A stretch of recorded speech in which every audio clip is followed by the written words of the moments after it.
Well, you succeed. And one of the people that you've included is another one of our very good friends who has appeared in, God, he has been an honorary male diva, as you know. And he has performed with you in the First Wives Club musical in San Diego. And of course, he is the original American Idol, as far as I'm concerned. I actually want to read. I want to read something that I wrote about him in 2002. I wrote this. If I were ever to write a personal ad, I would simply say, wanted, Sam Harris, period. I can't think of another man who would be more perfect. And that still holds true. And this is 18 years later. Sam Harris, welcome, my love. Hi, guys. Hi, Sam. Conversations. You know, I've had the same problem, Cheryl. People assume that I'm stupid, but it's probably because I'm stupid. It also could be because of photos like this. Oh. Or this.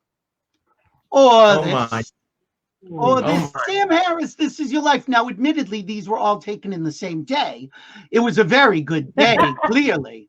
But Sam Harris, you can do no wrong as far as I'm concerned. And, I didn't show this, but this sort of is interesting. This is Sam and I backstage at Divas. Ooh, sort of hanging out. That's hanging out. We were looking for guacamole, if I recall correctly, Sam. Because Cheryl always feeds us. Always. That's him. And by the way, speaking of feeding, I'm having trouble during this quarantine. I can't, it's me, my husband, and my son. It's hard for me to cook for 3 people. I just want to feed everybody. And also, I'm so happy in the kitchen. I'm making way too much food. I'm taking it to people because I don't know, because in the way I live, if there's, if there's nothing left, you didn't have nearly enough. So I'm baking. I've gained 10 pounds in the last 3 weeks. That's the Corona weight. It's the Corona 20. It can stick. So Sam, you got to work it out, baby. You got to work it out, honey. You got to have a day of starvation where you don't eat. As you say, from lying in your bed. I'm just going to bring that out. Well, the thing is, I would say that when this is all over, it will be Speedo season. But Sam, you've got a husband. Who cares? And a hot husband. Yeah. I have a photo of. Yes, go ahead. You were talking about being with your husband. Danny and I, today is our 25th anniversary. Happy anniversary, Danny and Sam. And 5 of the best years of my life. Not consecutively. But anyway, the first year we were together 24/7. We were on the road, right. You were performing a lot together. We were performing, but it's so hot that first year. It's just and now here we are 25 years later, quarantined for a month so far, because Danny travels all the time, like your husband, right. Quarantine. And it's not, I'm going to move to the garage. I'm going to put in a little bit. What? Go ahead, Cheryl. My husband has moved to the basement. Oh, that works. And also, we just got a new puppy because my son's birthday, 12 years old, was 2 days ago on the 7th. So here we are. There's no school. So we got him a new puppy and one of those Oculus Quest VR things. We see him just this. Oh. That's so sweet. And I want to show this picture, Sam. Now, I remember this night vividly. This was after Pippin in Los Angeles. Can you see it? Oh, Mimi. It's me and Danny and you and Mark Sendroff and, of course, our beautiful Mimi Hines. Yes. Oh, my God. I enjoyed doing that so much. Can I just tell you now, both of you performed with, what was it called? Reprise, right? Was that what it was called? Yes. Yeah. Okay. And so Cheryl had performed Applause with them, playing the lead role. And I thought perhaps the first woman of color to play that role. Is that true? That is very true. And what's even more interesting is who was in the chorus. I don't know. I know. Let me tell you. Do you know of the exercise guru Sean T? Of course. Oh yes, he was in Pippin too. Yeah. Okay, he was in the chorus, and I remember when we did Applause, he was at his wit's end. He said, "Miss Cheryl, I've got a mother, I've got a sister, I've got to take care of." He says, "I am a tall black gay man in the chorus. How long am I going to be?" Okay, that's what he said. And I said, "Baby, you have got to know that there's a place for all of us. You got to, if you can't figure it out, you need to distance yourself, figure it out." And next thing I know, I'm like, who is this multimillionaire man here working it out? He found his place.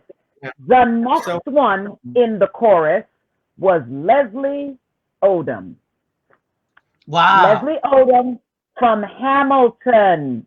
Right. Yeah. Leslie Odom, we had a conversation and he said, "Miss Ralph, I used to do Dr. Martin Luther King. I have a dream speech every year for your husband at the state capitol when I was little." Wow. And I thought to myself, wow, how times and things change, and how would he make his fame as Aaron Burr in Hamilton? And he's another big star. Billy just mentioned First Wives Club. I think we had more fun backstage than we had on stage. You and I were always at it, always singing, always laughing. It was such a great company, and it was a troubled show. The book was great. Dozier Holland did the songs, but it just didn't come together. Probably because of the director, who shall remain nameless. But what? Cheryl said clueless. Yeah. Remain clueless. Yeah, it was a great company, but we had so much fun backstage, laughing and singing and playing. It was a joy. Well, one of the things you did backstage, I don't know if Cheryl got my email, but you used to do a scene together from Dreamgirls. We did. Now, I don't think Cheryl, did you even get my email? You probably didn't. It doesn't matter, baby, but I remember this because okay. Sam, we were so good at this. Okay, so Cheryl, do you feel like starting with Cheryl? Send me an abridged version of the dressing room scene. Okay, And so, Cheryl, do you mind starting with Curtis? Do you feel like playing a little Curtis? Okay, you were Curtis. You started with "There You Are, Effie." I've been looking all over. Okay, so before we start, this is the Billy Masters Players version of Dream. Abbreviated. And I will play Laurel. I'll play Laurel because I love sleeping with married black men.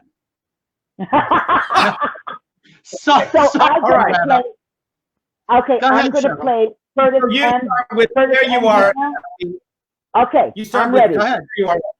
Okay, so here we are. It's that time of the show when you hear dum dum da dum dum dum da da, and I come in. "There you are, Effie. I've been looking all over. I turn my back and find myself out on the line, and you could have warned me, but that would have been too kind. I've been warning you since Chicago to clean up your act.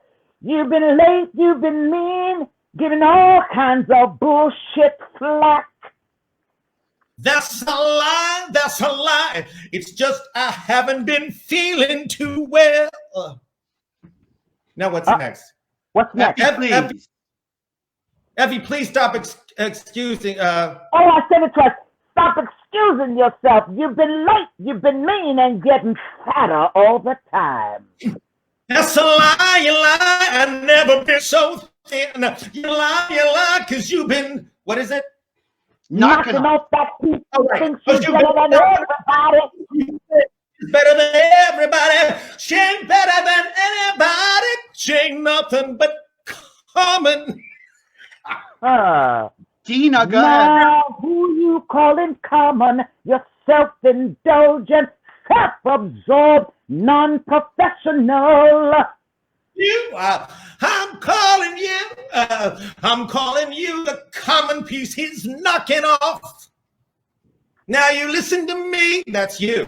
Blame it on the world. I put up with you for much too long. I have put up with your bitching. I put up with your nagging and all of your screaming too. Now, when are you two gonna stop all this fighting? This is between Dina and me. Yeah, well, Yeah. it's between me too. I'm as much a part of this group of anybody else, and I'm tired. Epi, I'm tired of all the worries you've given us. I ain't feeling well. I got pain because I'm pregnant, but I don't even know. Epi, we all got pain. For 7 years, I sang for you. I was your sister. Oh, you were our trouble. Now you're telling me it's all up. I need to hit a lower note. It's all over. And now we're telling you it's over. It's all over. It's all over. It's all over. I was supposed to. All right. We are insane. And I am telling you. Sam, do it.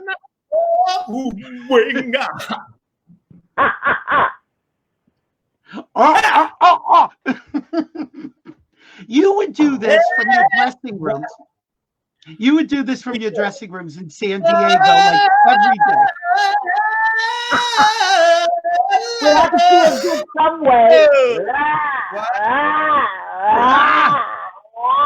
We had to do That's vocal we had exercising. I can't even imagine. I don't know how I miss being backstage with the two of you because I saw First Wives Club. This is a better show. You're right, Sam. Do you remember any songs from it, Sam? Me either, which is very odd because I know from all the shows that I've done, I remember something from every show, but I absolutely remember nothing from First Wives Club. So what does that tell us? It's a shame because there were some nice things, but you know what? I'm a little bit different from that because when I finish a show, the disc is erased. And I've seen videotapes taken from the mezzanine of even like Broadway shows that I've done. And I'm like, I don't remember that scene. I don't remember singing that song. Wow. I think I erase it and then start over again to fill it again because, there's very little left here. I'm dead inside. I remember from the first flop that I even did. I remember. Which was what, Cheryl? Oh my God. My Broadway debut was a big flop of a show called Reggae. If you can imagine, it was a cast of these tall dreadlock Rastas carrying the Star of David across the stage to reggae rhythms. Does it spell hit or flop to you? Yeah. I'm sweating already from the flops. Yeah. Only if you were high to get through that. Yeah. Well, it's funny. Was it open? How many days? How many days was that? I think it was open maybe 21 performances, but the last show was when I met Tom Ian. Tom Ian was the original creator of Dreamgirls. And Tom Ian came backstage and he said, he had a very demonstrative way of speaking. And he said, the show is awful, but you are not. And he wrote down on the back of he wrote down on the back of a card. You never know, right? You never know. You never know. You know, and it's funny, Cheryl, I think, and you'll correct me if I'm wrong, I think you were the only one with Dreamgirls from the first reading till the Broadway production. Is that true? Or was it you and Loretta? I think it was you. Myself and Loretta. Both of you. Okay. I mean, that is extraordinary because that never happens. Yeah, we were there from day one. We were in and out, up and down. When I did the life, that whole cast, I was new to the show. That whole cast had been there for like 7 years, going through development and backwards auditions and changes. Lilius and Chuck, everybody had been on that show. In fact, my character came in, was written in like the last 6 months or something before, because they needed this Iago character to kind of to tie everything together, and they put that fabulous opening number. You know, and who sang that song originally? Who sang that song? What song? Wasn't it? You Use What You've Got. Was she the first? Well, was Liza the first? I was doing he did a demo, like a demo thing and getting friends to do songs. So he gave it to Liza Minnelli. Right. She sang it. And then what was ironic was, because she and I were like best buddies, brother and sister.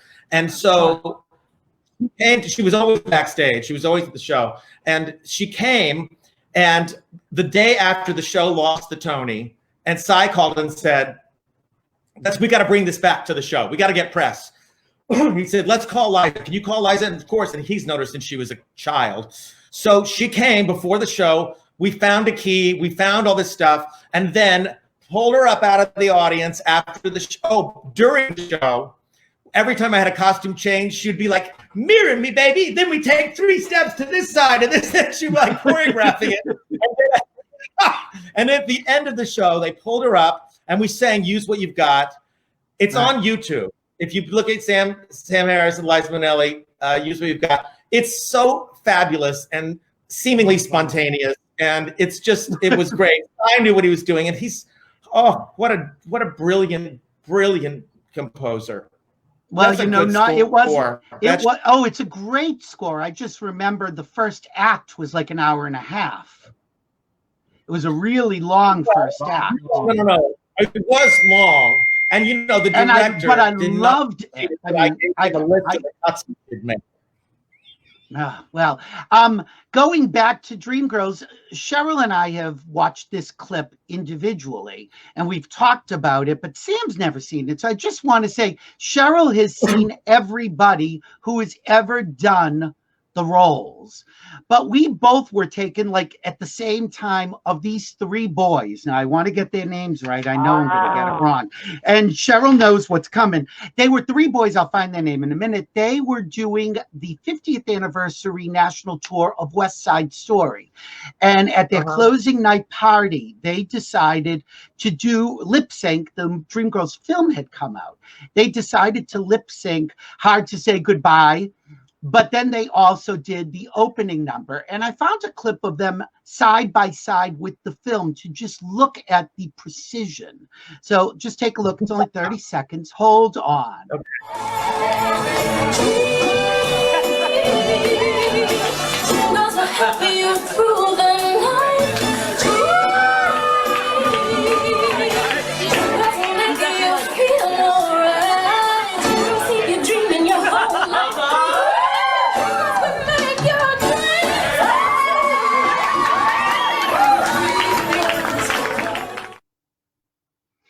Cheryl, I mean, they had the clip is so long, but it is perfection. I have to ask you, right out of the gate, though, I have to ask you, do you think one of them's gay?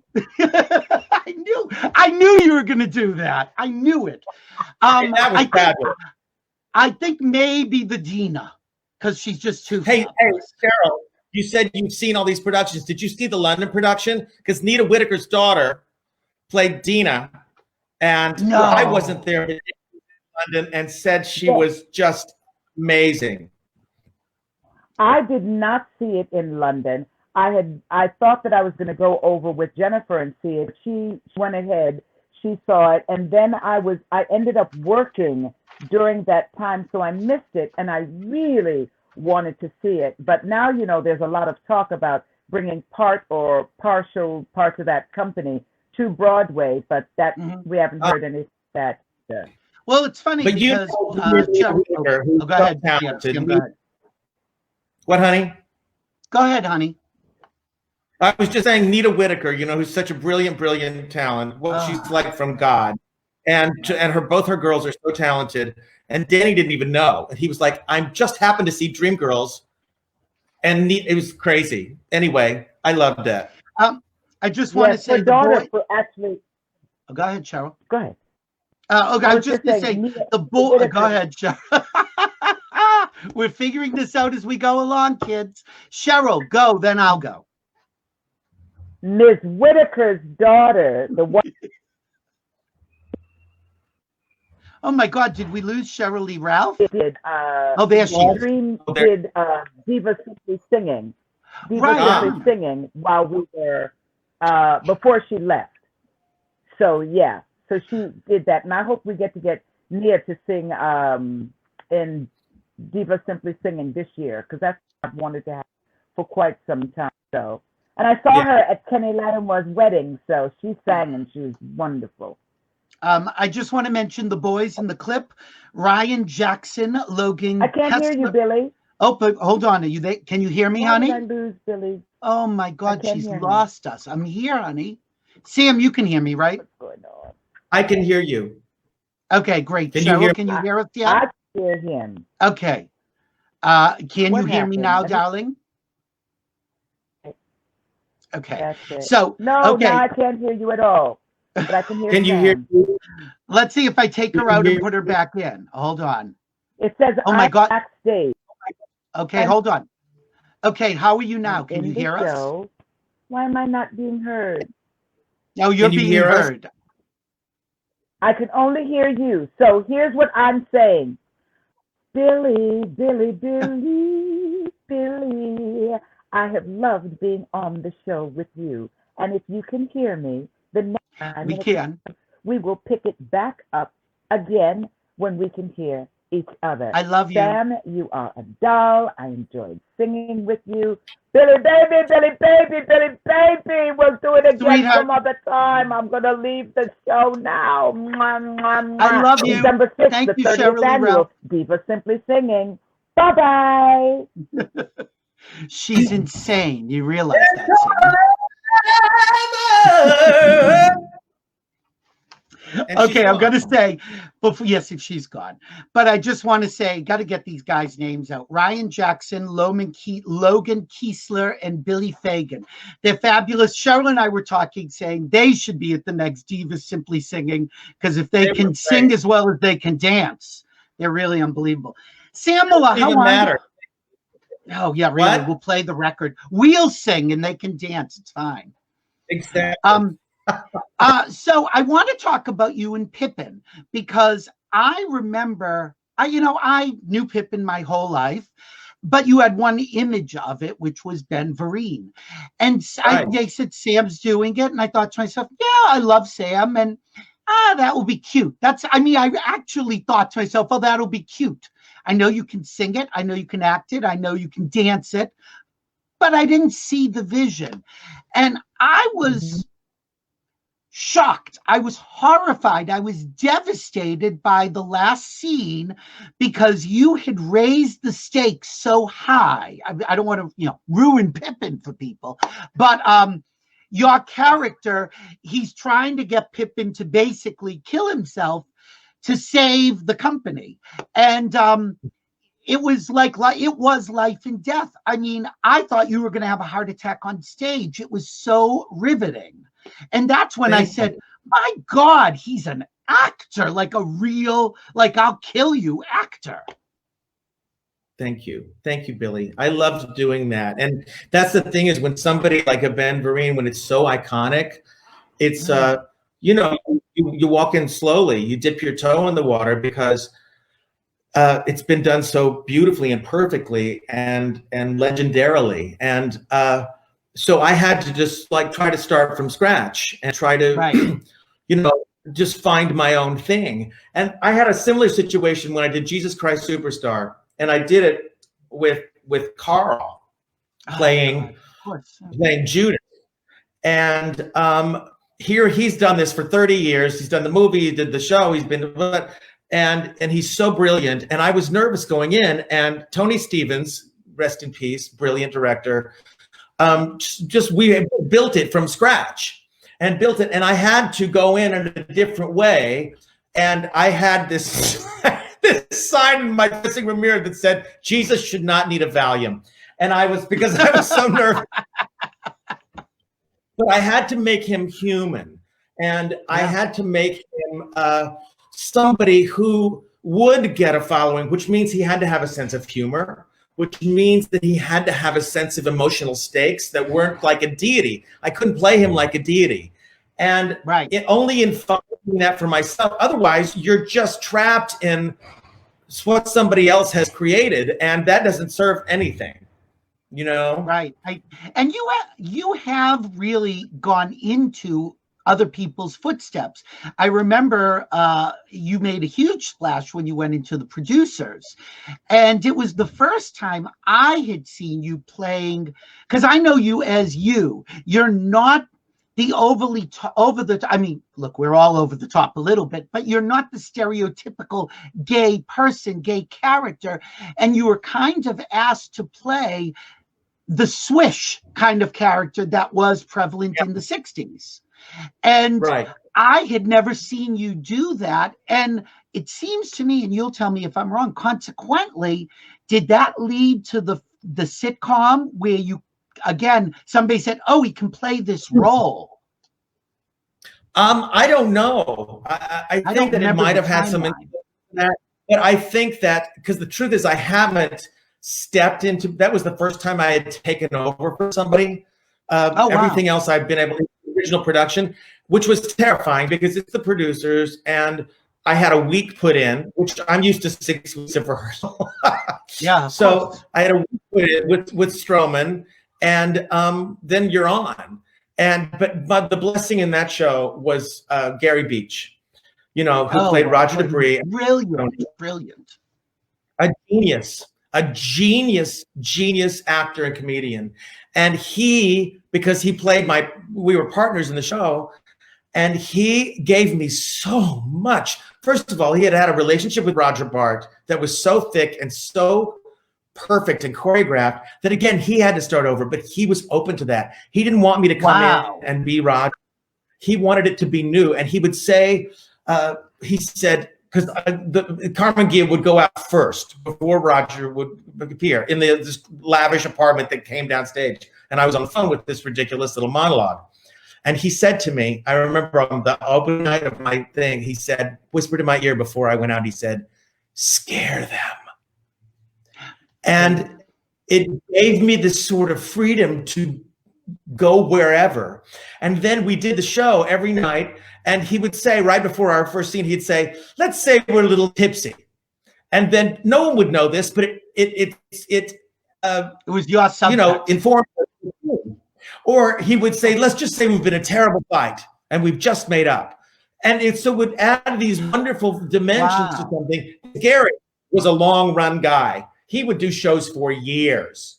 And so he knew how to make it fresh. Always. Anyway, that was a great experience. I loved him. I loved him. I bring this up to people a lot, is that a lot of actors I know, and I've been around the process from workshop to dress rehearsal to performance, and they will always take somebody aside who's not landing and say, where did you just come from? What did you eat?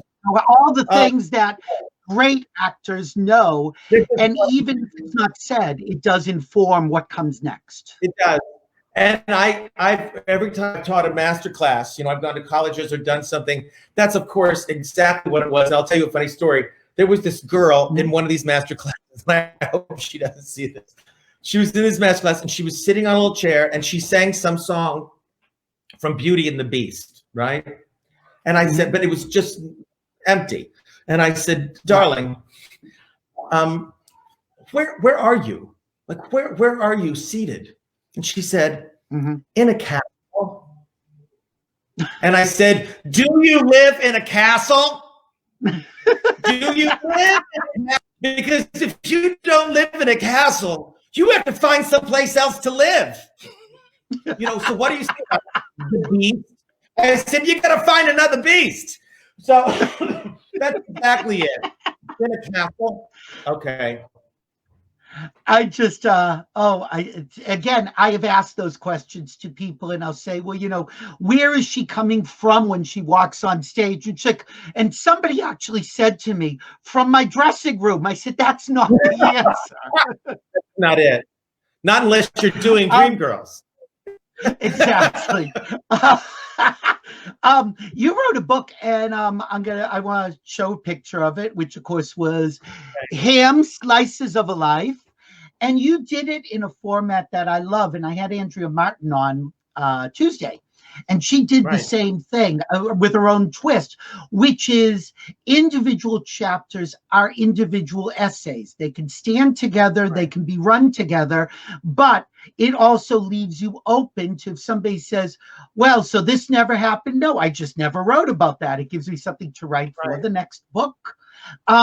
And I have been writing things down as well, because people will say, you've met so many people, and like you, who has far more to say than I do, although try and stop me from saying it, we've got these stories, and if we don't write them down, we're going to forget them, or they're just going to disappear in the ether. So I'm curious, what was your impetus for writing the first book? I've always written for shows and for television and things like that, but I had written a couple of essays. One of them had been published, and my friend, and I'm not trying to name drop, but my friend Frank Langella had just released a book that he wrote called Dropped Names. And he knew my writing, and he said, you need to be writing a lot. He said, you just need to write without expectation, write without thinking what anybody's going to think, write without thinking of selling it, just write. And I did, and I just started writing little stories and essays and remembrances, and some of them were very poignant or very emotional for me. Some of them were funny, some of them were observations, sometimes things that I would do in my own shows, like just speaking on a thing. And, over a very short time, I had this collection of these essays that were not, like you said, were not and it happened very fast, because then when I did have a chunk of it done, I broke all rules and approached an editor from Simon & Schuster who was on my fan page, and I knew that's where he worked. And I did everything that you're not supposed to do. And I said, I've written some of, if you'd like to, I looked him up. He was a prominent editor at Simon & Schuster. I've written some of these stories. If you'd like to look at them. And he said, sure. And I sent them to him, and he called me back like the next day and said, there is a book here, and do you have a literary agent? I said, no, I have every other kind of agent, but I don't have a literary agent. And he said, let me set you up. And I had all these interviews with different major agencies, and I chose this wonderful agent, David Forer at Inkwell Management, because I knew that I would have a long-term focus with him rather than the William Morris or whatever. So basically, I got the agent. He made the deal at Simon & Schuster, and it all happened in 6 months. Wow, it's crazy. And then it came out a year after. It came out a year after, because then there was writing and editing. So you wrote it. Did you have any idea when you were writing it? Because you're a storyteller. I've always known you'd be a storyteller. In your shows, you tell stories. So it didn't surprise me that this was a written version of a lot of the stories I already knew you had told me personally or told audiences on stage. Did you think to yourself while you were writing this could translate to a stage show, an actual show?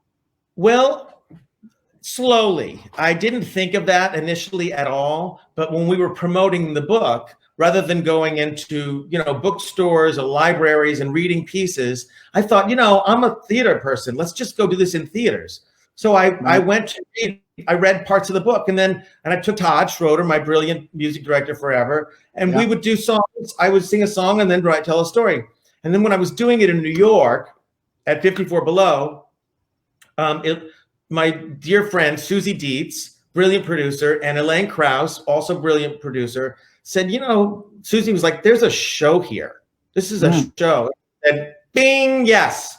So then I would put it in chronological order, turned it into a musical, wrote a lot of original music, some by myself, some with Todd. And then Billy Porter, Todd and I went to New York, and Billy really helped to develop it into a live show, a show that was a theatrical art show. And he really got me out of my book head because no, I don't have corona. Because you were too close to the material, I'm sure. Well, I was too close to the material, exactly, Billy. But he would say, write that scene, write that dialogue. I don't want to hear that story. Write the dialogue. So in this show, I play 12 different characters from different people in my life, including my son, who was 8. And it became a theater piece. And we did it in New York and then came here. And Ken Sawyer then directed it here. If you don't know Ken, he's so smart and so brilliant. And so then we did it here at the Renberg. And then we moved it to the Pasadena Playhouse. And then we filmed it. And the film is so gorgeous. I wish I could tell you can see it right now. We have a distributor, so hopefully it'll be on the air soon. I'm so proud of this. I'm so proud of it. It's just gorgeous. It's just beautiful. And I heard that you're working on a new book or some new project. Is it a book? Well, there's a couple of things. Yes, the woman Jen Bergstrom, who was the head at Simon & Schuster of Gallery Books, said, you need to be writing fiction. I thought I was going to spend my life writing, a series of these stories, a la David Sedaris or something. She said, you need to be writing fiction. And I sat on that for about a year. And a good friend of mine, we're having dinner, and he said, I've never known you to have a writer's block. What's up with you? And I said, it seems so large. It's so ominous. It's one thing for me to tell stories, but it's another thing to a book, a novel, right? Right. Had you written any short form fiction? No. Oh, wow. So, yeah, that is daunting. It seemed, very daunting. And so we were having dinner, and he just asked me to start telling him stories. I said, well, I had this one thing about this. And I told this story, which was very personal. And he said, I think that's the seed of your book. And all of a sudden, the light came on. He gave me a yellow legal pad. I went in the corner during the dinner party, and I started making notes. And the book came. And I write very, very fast. And then there's the editing process. So I have this new book. It's called The Substance of All Things, and it will be out in about a month. You won't be able to get it in bookstores because there are none. Because nothing's open. And so I wanted to push this so it could be out right now when people are reading. And it's called The Substance of All Things, and it'll be on Amazon. I'll tell you, Billy, when we get closer so you can tell people when it's promote it to everyone, of course. I'm so proud of it. It's total fiction, but it's about a young boy. In short, it's about a young boy in 1968 in rural Oklahoma who learns that he has the capacity to heal. And what that means in the Bible Belt then, and it's a coming of age story. His father's raising he and his sister. He's exploited. It becomes quite epic, but I'm really proud of the writing. I love good writing. I love literary fiction. And I love going there in my head. And so I think I've created something that is a bit of a trip, an unpredictable little trip. And certainly unexpected. It's really, if I were to say the last thing I would expect from you, aside from perhaps marrying Lisa Marie Presley, it would be writing this book. That's so weird that you happen to mention that, because Lisa Marie and I... if any gay man could be Elvis's son-in-law, it would be you. Wow, that's a whole other thing. I mean, the Michael Jackson and whatever. No, I can't madness. I do want to mention one thing before we go. We're running long, but I would be remiss if I did not mention one aspect of your performing career that also gave me quite a bit of notoriety. I'm not showing, so don't even worry. In case you're thinking, I wouldn't do that to you. But it was you and Steven Weber in the production of Hair. Yes, that was a And too. yeah, well, see, I'll show it a little longer. It's the only picture I am showing, not even the picture of you and Danny, and certainly not the video. But that was an extraordinary performance because, again, talk about a cast. You had so many, and Marissa was in it, our friend Marissa Jarrett-Winokur. She was the only one who didn't get to be naked, didn't have to be naked because she was pregnant, not really pregnant, Yes. the character was pregnant. And so they couldn't robe her. Everybody else had to be naked. And I should tell you, Billy, yes, this was first was a gorgeous production. It was gorgeous. It really was. Peter Maps conducting the orchestra. And Arthur Seidelman directed it. And it was really a powerful experience. But, typically in the productions of Hair, there's like 10 seconds of dimly lit, foggy light for 10 seconds of nudity. Not in this production. It's my call, right? Where do I go? Fully naked for like 3.5 minutes. Walking down a flight of stairs. It was horrible. And I had this quick change to get out of it. Yes, and I'm singing and I'm nervous and I'm naked and Steven Weber is like getting a fluffer backstage. Fluff, enormous. I think he helped me buy my car that year because of his penis, frankly. And so I thank you, Steven Weber, if you're watching. But it was, that was something that you were also brave. And I remember saying, they're not going to. Whoa, what the hell happened? Because everybody, including your husband, Danny. Yeah. Who was not your husband at the time. Well, we were together. You were, yeah, right. But you weren't married yet. We weren't legally married yet. But yeah, we were together. It was a great experience. I loved doing that show. But here, do you want to hear something strange too? The show was in 2001 in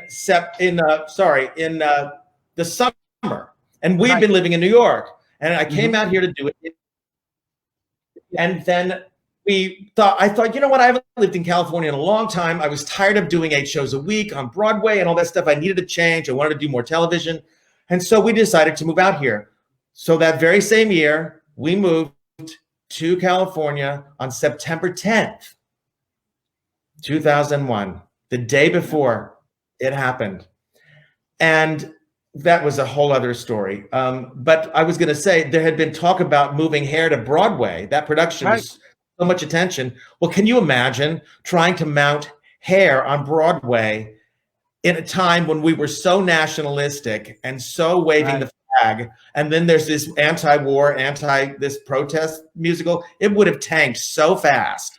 Well, I remember there was talk of you guys moving, oh God, was it to the Wiltern, and the Weislers were going to get involved. There was a whole everything. Well, just because I had already come back to Boston. I had been at the opening, and then it extended. Yes. And then they could not do enough performances. People were clamoring for it. And this doesn't happen with these small semi-stage shows, which this was fully staged, really. And they kept extending as far as they could with the union. And then it was either transfer to commercial theater or shut it down. So it was the Weislers were going to move it. Yeah, right. But yeah, the timing would have been bad, but it was a glorious experience and an amazing cast. Really great. Right. Now, Danny once in the nude scene he was on the stage and we were singing the song, and he notices that everyone around him is tittering. And he was like, oh my God, am I like shrunk right now? What's going on? I feel like I'm being made fun of. And he looked down and he was wearing white tube socks. He had taken off everything but white tube socks, which then further drew attention to him. But yes, well, Danny has a lot to be. Danny has a lot of assets, shall we say? He's the best. And today's our anniversary, as I told you, 25 years. And you know, obviously we've been friends a really long time, Really long time. and I couldn't love you both more. I mean, it's so funny. I keep saying this on the show, and people are like, "Well, I thought you hated people." I said, "Well, not people I'm going to have on the show. I don't call them." No, I mean, but there's a lot of people I here's love. the thing about you is every time we see each other, it's like a little love fest, and you bring me so much joy, and we have so much the same taste in things. And you and I think what we have in common more than anything is we are fans of talent, and we allow ourselves to be moved and laugh and cry and have a theater experience, because there's nothing like that. And when people like you and me recognize each other in that way, that above all, I mean, I've never walked in a stage door in my life ever that I haven't thought, oh my God, I'm walking through a stage door. Right. And I've walked through a lot of fucking stage doors. And you know? I'm home. I mean, that's the other thing is I've traveled the world with another part of my life that I've performed in. And I am always happiest in a theater. And I love discovering theaters. I love going into the bowels. You and I will, again, there was a video of us backstage at Divas that you took, that we were going through the bowels of that theater, first because they told us food was in an upstairs room somewhere. And we're like, okay. And we're like, but look at this room. And Billy, come here. I mean, we just have so much fun. And it is about love. And also, I will say, when I was a little, kid, because I'm just a teeny bit younger than you, we're really about the same age, but in a suburb in Boston, and you put on Star Search and say, is that guy with the frosted hair doing the Edie Gourmet version of that song? And you say, that's my kind of guy. And what does that mean about me? That's funny. You and I were at this last performance of Edie Gourmet at Sendroff's birthday party. Do you remember that? Of course. That was the most special 60th, moment. 60th? His 60th. That hamburger. That's right. And she sang. And we didn't think she would. And you and I are standing next to each other saying, pinch me. Are we here? Right. I know. So I have to just say one quick story about Edie, and then we'll go. But that night, I had never had a photo with her. And I said, I think I probably said to you, you might have taken it. And I said, I've got to get a picture. You're like, go. So I go over her and I said, this was such a special night. Could I get a photo with you? And she said, yes, took the picture. And she grabbed my arm and said, take another one. And I said, okay, why? She said, when you see somebody you love and you want to get a photo, take two. You never know when the fuck you'll see them again. Wow. And I said, did Edie Gourmet just say fuck to me? But that was the kind of lady she was. It was a very special night. You sang that night. I did. Mark has these huge birthdays every 10 years. And I know we have to go, but his fifth was called The Night of a Million Star Clients. Right. And it was so spectacular, and just everybody. And Peter Matz, there was a huge band, and Peter Matz was conducting. And but I love Mark Sendroff. He's been my attorney forever, but he's been my friend for exactly as long as he's been my attorney, because he's a mensch. He's the best. He's brought so many people together, and I love him. He is a connector. I mean, so many of my people, I'll say, who did I like? Cheryl's like, oh, she met me through Jennifer Lewis. Well, 90% of the people in my address book I met through Mark Sendroff. And you and I, we met on our own, and that's a whole other story. But I want to have you on again. No, it's not a see me story. I swear. But I want to have you on again. And I want you to go through, find pictures and a list of people you worked with. And I want to go through a list of stories of like the people you've worked with. I do have one last picture because I made your book. And it was a funny kind of story. I don't know how it actually happened. We got there independently, but we both ended up in Bette Midler's dressing room. And I don't remember. That was Kiss My Brass in LA. And I took photos of you and her backstage. And you wrote me when you were writing the book and said, can I have the rights to this photo? Do you sign the thing? And secondly, do you have a better copy of it? I don't think this is the one. Is this the one you used, or was it the pose? I didn't have pictures in the book, but I had pictures when I was promoting the book. Oh, okay. Maybe it was for that, but I know that you knew the picture. Yes. No, I have some great pictures from that you took. And it was just one of those nights that I said, again, are we in Bette Midler's dressing room? And as if it couldn't get any gayer, walking in behind us was Barry Manilow and Suzanne Summers. And I went, well, it's gay as it gets. I knew Bette from when I was 19 years old, and this man is all the way through my book, Jerry Blatt. He was my mentor and director. He taught me everything. And he created Bette with Bette. From the very beginning of Bette, wrote every show, directed most of her shows. And so I've known her since I was 19 in Jerry's house in LA. And so, I knew her before anything had really, really happened in my career. And that was kind of a major thing to sort of have that, be around that and have that influence. And Jerry, and I've been really fortunate to have been taken under the wing at an early age from people that I had to pick my jaw up off the ground. The Sammy Davises and the Lucille Balls and these people who, when I was and the very Lizas, I mean, Liza, for God's sakes. Yeah, people that just took me in. And I remember Sammy said, I feel weird saying it, but it would change it. I mean, it just affected me so deeply. I was doing a TV special that he was on, and I finished my song, and I came back into the wings, and he was standing there having watched me perform. Such a peanut, such a little guy. And he put his arm around me and he whispered in my ear, "You're one of us." Come on. Yeah. And I was like, oh my God, it was like this dream thing to hear from that group, that pack. And those what people that meant. Who understand. Yeah. It was made for me. It's one of those moments you could say, if I drop dead right now. I had that. Yeah. You're one of us. Yeah. And I told Liza that actually, and she gave me this enormous, huge, 5 feet tall photograph of her and Sammy, and leaning on each other in their black, and she wrote, "You're one of us." As Sammy said, "You're one of us." So it was a very special thing. Anyway, I adore you. I love talking to you. We'll do it again. Absolutely, because we're here. What else do we have to do? Aside from eating. Stop eating. Stop eating, Sam.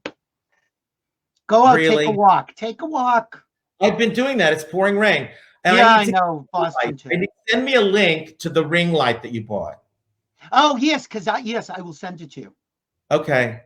We have to look. We're all helping each other. People, you talk about gratitude.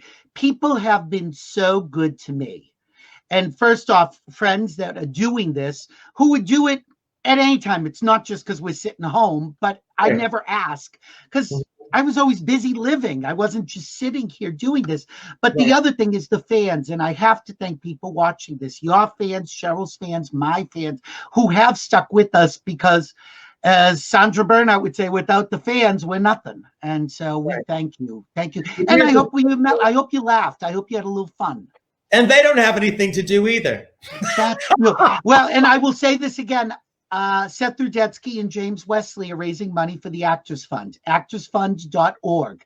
If you've got some money, it helps all of the performers, and not just performers, everyone who works in theater as a professional is helped. They're raising money, doing 2 shows a day. I don't know how they're doing it. I'm doing 2 a week. I'm exhausted. And here's something people wouldn't expect from Seth. Seth wrote to me. I wrote him saying how great the show was. And he said, well, then why aren't you doing one? He's like, we owe it to the fans to keep people entertained during this time, to give them content. That's our responsibility. Right. And I said, I don't really want to raise money. Look, I'm barely getting by myself, and I don't, I'm not like that. He said, it's not about money. It's just doing it. And so Seth and James, thank you. If you've got a little money, go to actorsfund.org. Broadway Cares, Equity Fights Age is also great. And look, if you got $5 a month and want to buy a subscription to billymasters.com, we're not saying no. But we're here. We are here for you through this all. Sam, I adore you. Thank you so much. Right. We will do this again. Yes, I'd love Talk to you soon. I will email you all that information. Okay. Love Mwah. you. Take care. Love to the family. Bye-bye. Will do. And thanks everyone for tuning in. Stay safe and God bless. Bye-bye.